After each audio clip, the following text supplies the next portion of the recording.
So welcome to my channel let's learn mathematics. मैं Danish sir आज आपका बहुत स्वागत करता हूं। आज के हम लेक्चर में स्टार्ट करने जा रहे हैं मैथमेटिकल लॉजिक यानी कि फर्स्ट चैप्टर की फर्स्ट एक्सरसाइज 1.1। तो चलिए आज का लेक्चर स्टार्ट करते हैं। 1.1 स्टार्ट करते हैं। क्वेश्चन है हमें यहाँ पर state which of the following are statement justify in case of statement state its truth value. यानी पहले आप क्वेश्चंस को देखिए, क्या वो स्टेटमेंट है? अगर वो स्टेटमेंट है तो उसकी ट्रुथ वैल्यू जो है वो फाइंड आउट कीजिए। ठीक है, तो सबसे पहला हमें क्वेश्चन यहाँ पर है 5 + 4 = 30। क्या 5 + 4 = 30 होता है? बिल्कुल भी नहीं। 5 + 4 कितना हो जाएगा? आपका 9 हो जाएगा, और 9 = 30 ये पॉसिबल नहीं। ठीक है, तो सबसे पहले हम बोलेंगे यहाँ पर कि it is a statement which is false and the truth value is false f। ठीक है, इस तरीके से आपका पहला आंसर हो जाएगा। बस इतना ही करना है। तो यहां पर हम लिखते हैं कि it is a statement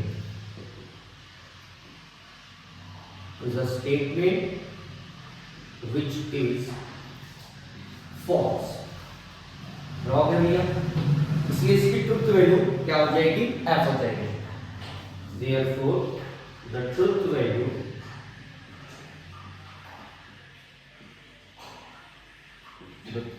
value is f। इस तरीके से 5 + 4 = 30 में प्लस वगैरह कुछ करना नहीं है, हमें सिर्फ ये बताना है कि ये स्टेटमेंट है या नहीं। और स्टेटमेंट हम किसे कहेंगे? जो डिक्लेरेटिव सेंटेंस होता है जिसकी वैल्यू या तो ट्रू होगी या तो फॉल्स होगी। और स्टेटमेंट हम किसे नहीं कहेंगे? तो हमारे जो इंटेरोगेटिव सेंटेंस होते हैं जिसमें हम क्वेश्चन पूछते हैं, ओपन सेंटेंस होते हैं हमारे, ठीक है, जिसमें हम डिसाइड नहीं करते। उसके बाद में कमांड वाले सेंटेंस जो होते हैं जिसमें हम कमांड देते हैं, तो वो सेंटेंस को भी हम स्टेटमेंट नहीं बोलेंगे। ठीक है, अभी सेकंड क्वेश्चन पे चलते हैं। x - 3 = 14। ठीक है, अगर हम यहाँ पर देखते हैं कि अगर x की वैल्यू 17 होगी, 17 - 3 तो कितना आ जाएगा? 14। लेकिन अगर यहाँ पर हम 15 ले लेते हैं, 15 - 3 कितना हो जाता है? 12। तो अगर 17 अगर x की वैल्यू होती है तो ये जो स्टेटमेंट है वो ट्रू होगा, और अगर 15 या उसके अनदर कोई वैल्यू लेते हैं तो ये स्टेटमेंट जो है वो रॉन्ग होगा। यानी इसकी दो वैल्यू आ रही है, ट्रू और फॉल्स। तो ऐसे सेंटेंस को हम स्टेटमेंट नहीं बोलेंगे, क्योंकि हम यहाँ पर x की वैल्यू डिसाइड नहीं कर पा रहे क्योंकि वो वेरिएबल है। ओके, तो हम यहाँ पर सिंपल इसको ऐसे बोल सकते हैं कि it is a open sentence. It is a open sentence, therefore it is not a statement. It is not a statement. Clear? जो ओपन सेंटेंस होते हैं वो हमारे स्टेटमेंट नहीं होते हैं। ये हमने बेसिक लेक्चर जो था हमारा पार्ट फर्स्ट का, उसमें मैंने आपको क्लियरली स्टेटमेंट के बारे में, सेंटेंस के बारे में सारी चीजें इन डिटेल बताई है।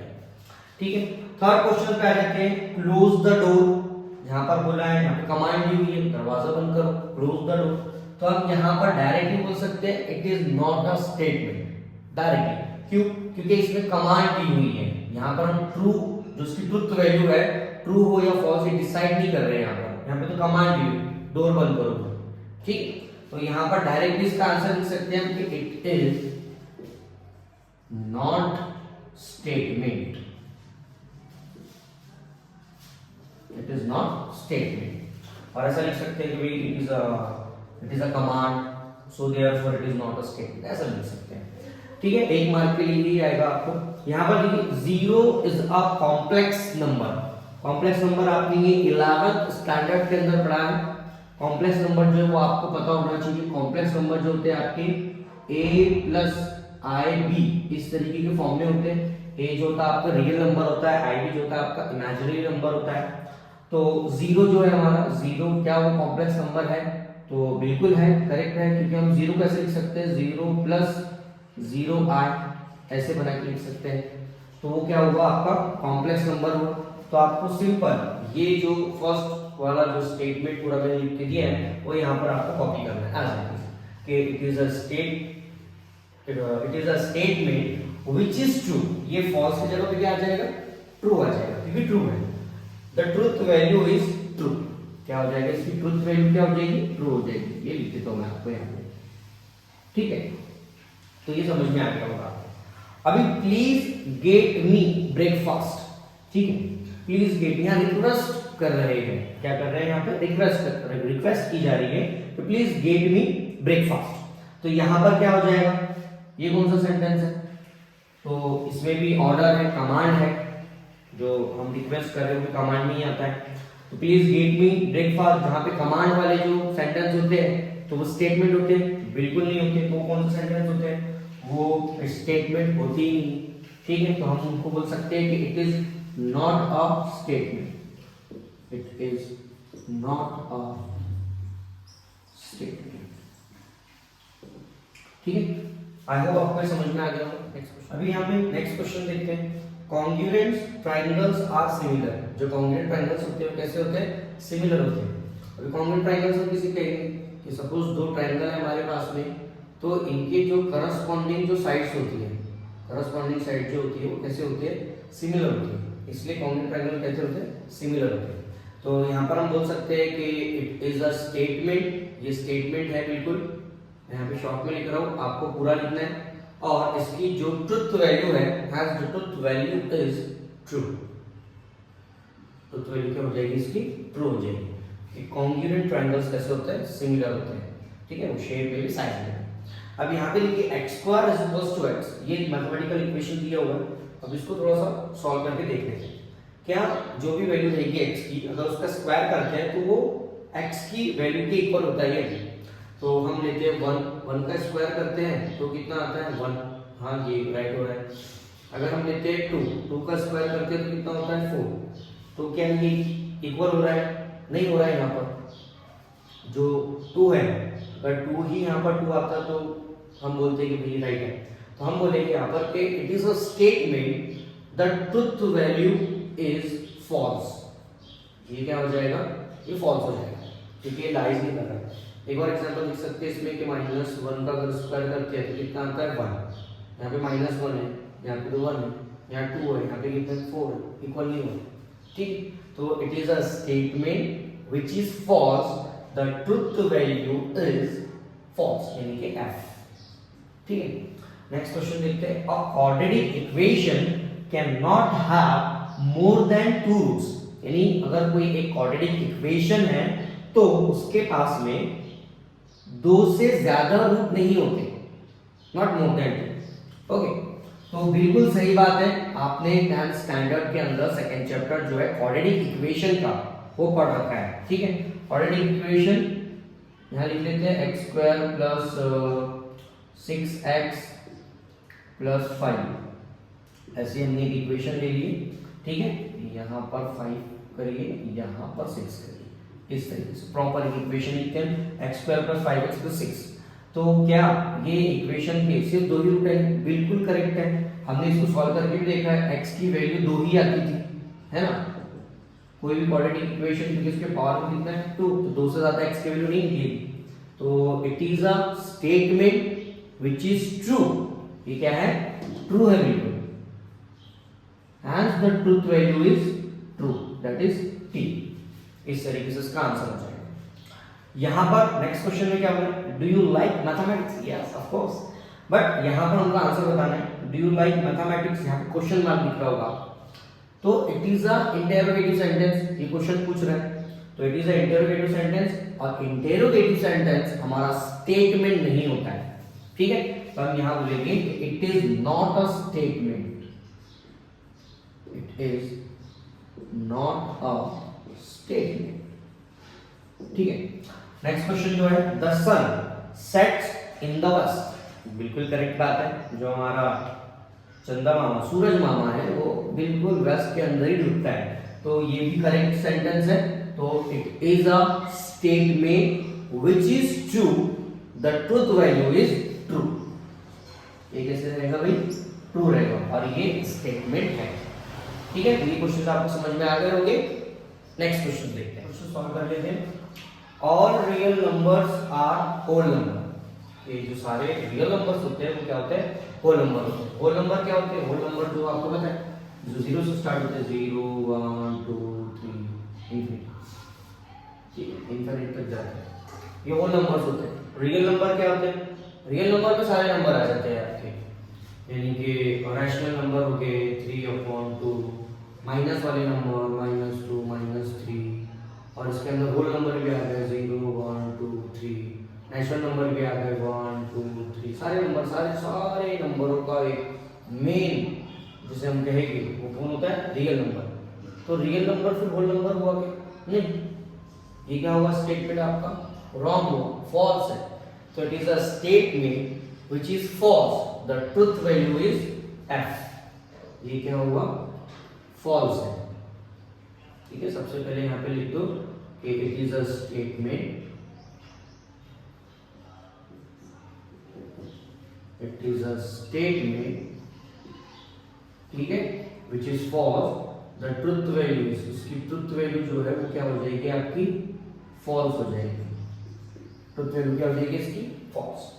Can you speak in Marathi, directly यहाँ पे देखिए क्या है, क्वेश्चन मार्क है, तो क्या आप मराठी बोल सकते हैं, तो बिल्कुल क्वेश्चन बोला है यहाँ पर, तो it is a interrogative sentence, और इंटेरोगेटिव सेंटेंस हमारा स्टेटमेंट नहीं होता है, तो यहाँ पर बोलेंगे it is not a statement, it is not statement,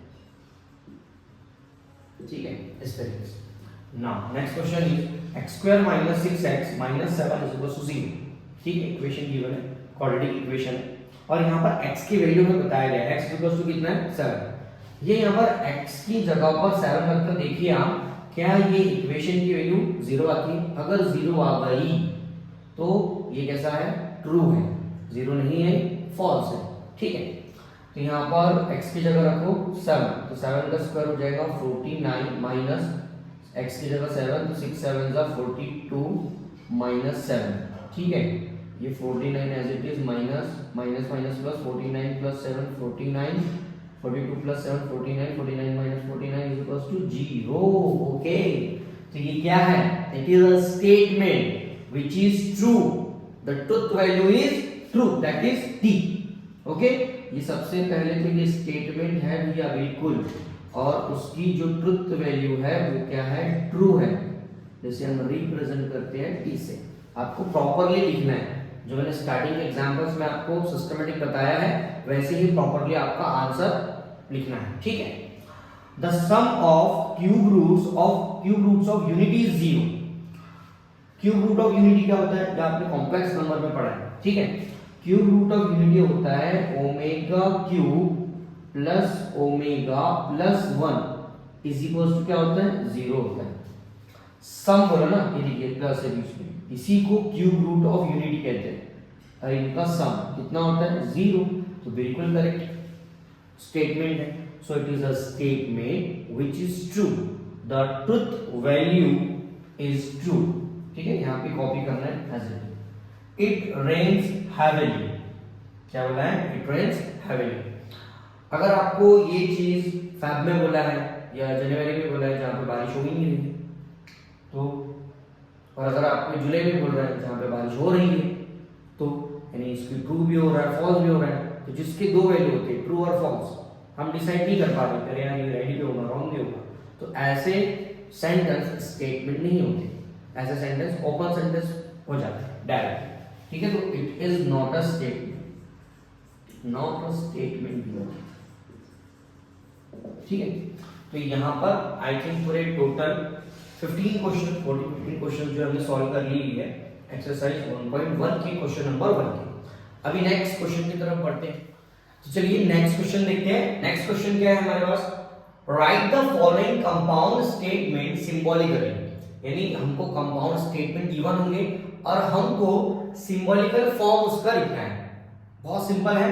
तो पहला क्वेश्चन है हमारे पास में यहाँ पर कि Nagpur is in Maharashtra and Chennai is in Tamil Nadu. यहाँ पे दो अलग अलग स्टेटमेंट गिवन है और यहाँ पर एंड जो है आपका लॉजिकल कनेक्टिव यूज किया गया है, ठीक है। तो हमको इसको सिंबॉलिकल फॉर्म में लिखना है। कैसे लिखेंगे, सबसे पहले हम इसको कंसीडर करेंगे, दो स्टेटमेंट है तो पहले स्टेटमेंट को हम कंसीडर कर लेंगे P, ठीक है, पहला स्टेटमेंट क्या है, नागपुर इज इन महाराष्ट्र, तो हम यहां लिखेंगे Nagpur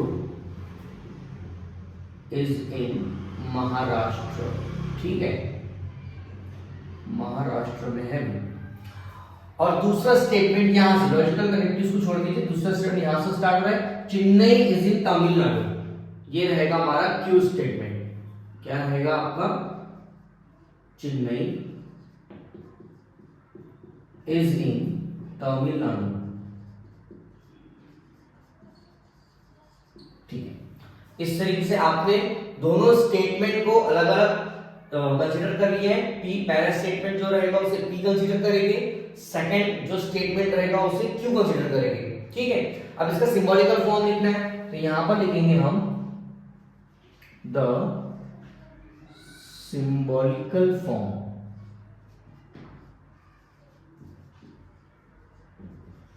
the symbolical form is, क्या रहेगा, पहला स्टेटमेंट क्या था हमारा P, तो ये आ गया उसका P, और दूसरा स्टेटमेंट कौन था हमारा Q, तो यहां लिख दिए Q। अब इनके बीच में कौन सा लॉजिकल कनेक्टिव यूज हुआ है, तो यहां पर देख लीजिए क्या है, यहां पर एंड है, और एंड को हम किस तरीके से रिप्रेजेंट करते हैं, ये हमने आपको पहले ही लेक्चर के अंदर बता दिया है। तो एंड को हम रिप्रेजेंट करते हैं इस तरीके से, तो ये हो गया आपका फाइनल आंसर। इस तरीके से आपको क्वेश्चन को सॉल्व करना है कि अगर हमको दो कंपाउंड स्टेटमेंट गिवन है तो हमको इस तरीके से पहले P और Q कंसीडर करके उसका इस तरीके से सिंबॉलिकल फॉर्म लिख लेना है। नेक्स्ट क्वेश्चन सॉल्व करते हैं, ट्रायंगल इज इक्विलैटरल और आइसोसेलेस, यानी ट्रायंगल जो है वो इक्विलैटरल भी है और क्या है, आइसोसेलेस है। अब यहाँ पर एंड की जगह पर क्या यूज किया गया, और सेम एज इट इज आपको पहला P और दूसरा Q कंसीडर कर लेना है, और सिंबॉलिकल फॉर्म में बस ये एंड से जो रिप्रेजेंट करते हैं उसको रिप्लेस करके क्या करना है, और तो यहां पर हम लिखेंगे लेट P जो स्टेटमेंट हो जाएगा हमारा, ये क्या हो जाएगा भैया कि ट्रायंगल इज इक्विलैटरल, ठीक है, और Q स्टेटमेंट हो जाएगा ट्रायंगल इज आइसोसेलेस। और इसका सिंबॉलिकल फॉर्म कैसे हो जाएगा, देयरफॉर द सिंबॉलिकल फॉर्म,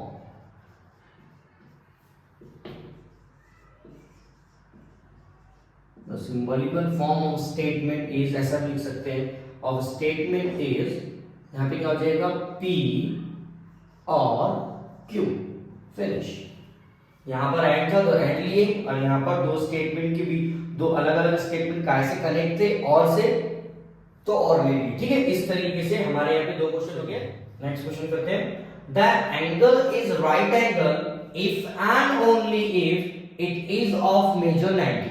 यहाँ पे दो अलग अलग स्टेटमेंट हमको गिवन है, आपको सिर्फ लॉजिकल कनेक्टिव्स को देखते से ही पहचान लेना है। यहाँ पर लॉजिकल कनेक्टिव्स कौन सा है आपको पता होना चाहिए, इफ एंड ओनली इफ, मैंने आपको पहले ही लेक्चर में बता दिया था। अगर आप डायरेक्टली के लेक्चर पे आए हैं तो सबसे पहले मेरी रिक्वेस्ट है आपसे कि आप पहले फर्स्ट लेक्चर को देखें, वहां पे पूरा बेसिक जो है मैंने बताया है आपको फर्स्ट एक्सरसाइज के लिए कि स्टेटमेंट क्या होते हैं, लॉजिकल कनेक्टिव्स क्या होते हैं, उनके ट्रूथ टेबल कैसे फॉर्म होते हैं। तो पहले आपको देखें, उस चीज को सीखे समझे, और फिर ये वाला लेक्चर आप खुद ही आप लोग तो क्वेश्चन को खुद ही सॉल्व कर लोगे, ठीक है।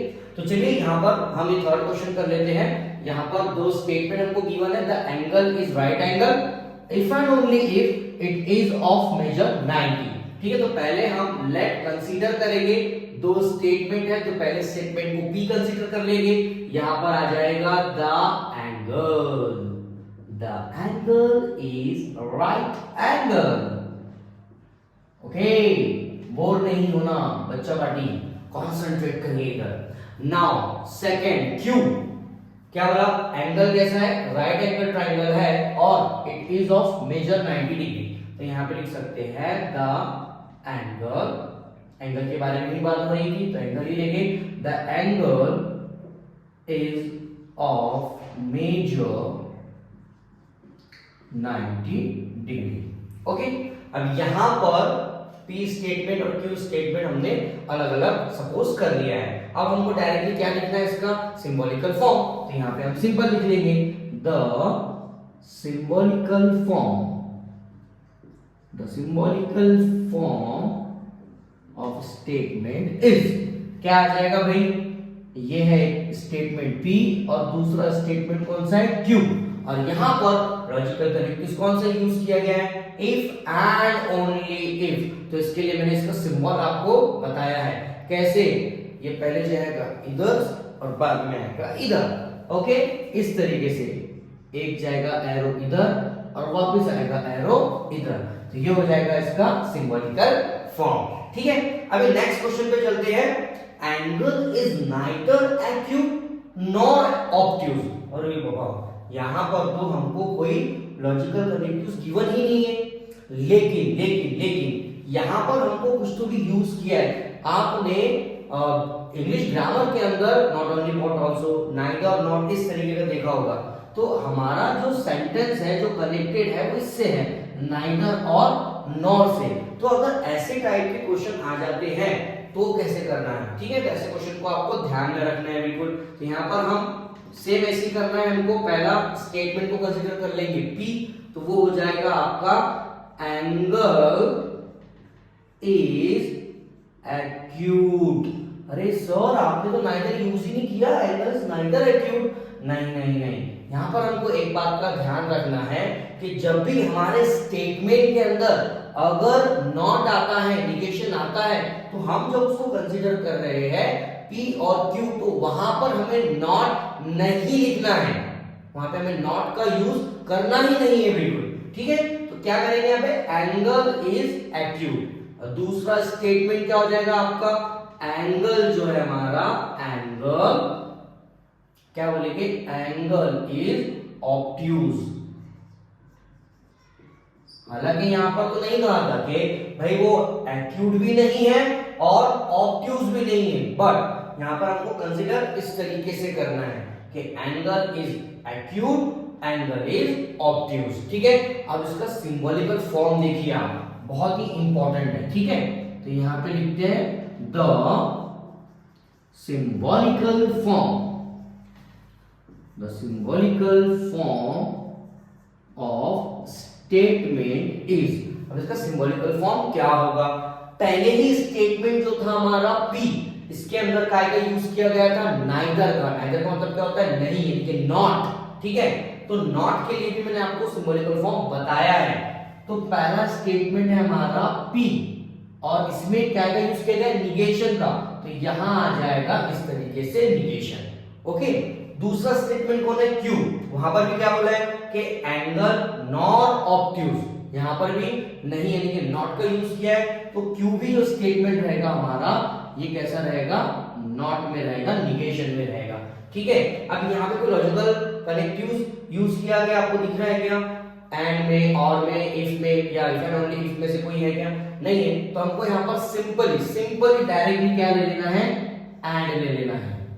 क्या लेंगे हम यहाँ पर, एंड। इस तरीके से आपका ये क्वेश्चन जो है वो सॉल्व हो गया है। ठीक है, आई होप आपको समझ रहा होगा। नेक्स्ट क्वेश्चन देखते हैं। अभी चलिए क्वेश्चन नंबर 2 के लास्ट 3 क्वेश्चन है, 5, 6, 7, ये भी हम सॉल्व कर लेते हैं। तो क्वेश्चन क्या है, if triangle ABC is right angled at B, then measure of angle A plus measure of angle C is equals to 90। आपको दो अलग-अलग स्टेटमेंट को P और Q कंसीडर करना है और कौन सा लॉजिकल कनेक्टिव्स क्वेश्चन के अंदर यूज हुआ है वो आपको चेक कर लेना है, बस आपका आंसर आ गया। और अभी तक तो आपको समझ में आ गया होगा कंसेप्ट कि हम कैसे कर रहे हैं। तो आप क्या करो, सबसे पहले तो आप ये लेक्चर जो आप देख रहे हैं इसको पॉज करिए और खुद से आप सॉल्व करिए और फिर इसके आंसर्स को मैच करिए।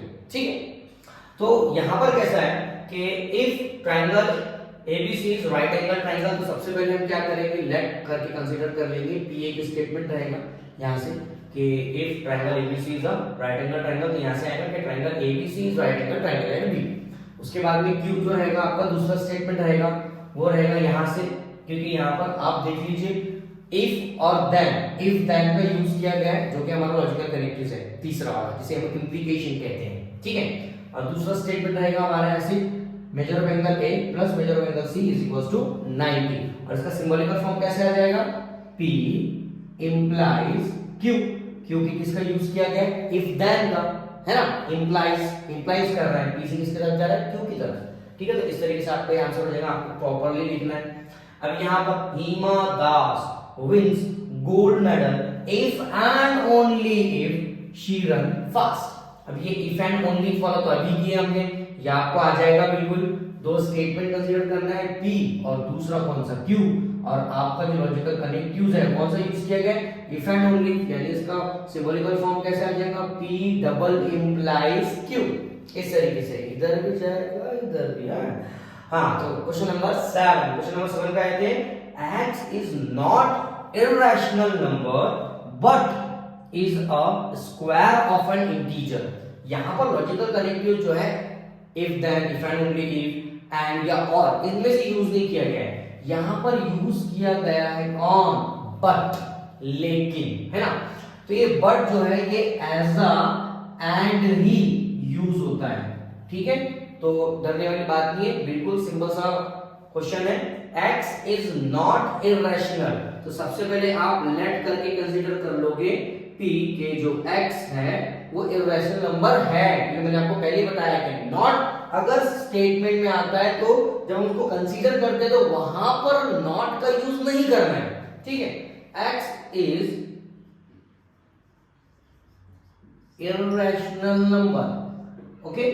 और दूसरा रहेगा क्यू हमारा, वो क्या रहेगा, x जो है वो क्या है, x is a square of an integer, x is a square of an integers. ठीक है, ये इंटीजर्स है। अब इसका सिंबॉलिकल फॉर्म कैसे हो जाएगा, पहले स्टेटमेंट में, पहले p में, जिसको हमने p कंसीडर किया, उसमें क्या यूज किया है, नॉट, यानी p के साथ में क्या रहेगा, निगेशन रहेगा। कैसे आ जाएगा, p, लेकिन इसके साथ में क्या रहेगा, निगेशन। ओके, और मैंने भी आपको बताया कि बट जो है वो ऐसा एंड यूज होता है, तो एंड का सिंबॉलिकल फॉर्म कैसा है, इस तरीके से। उसके बाद में आपका कौन सा स्टेटमेंट है, क्यू, यहाँ पर आ जाएगा क्यू। इस तरीके से आपका क्वेश्चन नंबर 2 जो है वो पूरा सॉल्व हो गया है। आई होप आपको समझ रहा होगा। सो मैथमेटिकल लॉजिक फर्स्ट चैप्टर का हमने फर्स्ट एक्सरसाइज का 1.1 का question number 1 and question number 2 जो है पूरा कंप्लीट कर लिया है।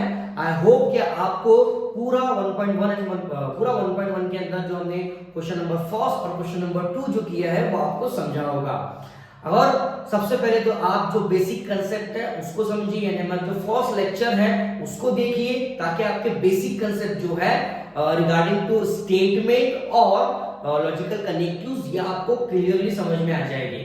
ठीक है, जो बचे हुए क्वेश्चंस है यानी कि question number 3, question number 4 and question number 5 वो हम नेक्स्ट लेक्चर के अंदर करेंगे उसको सॉल्व, क्योंकि लेक्चर मैं तो सोच रहा हूँ कि लेक्चर जो है हमारा लेंथी ना हो, आपको शॉर्ट इन मिनिमम टाइम के अंदर जल्द से जल्द मैं पूरा सॉल्व करने की कोशिश करूँ।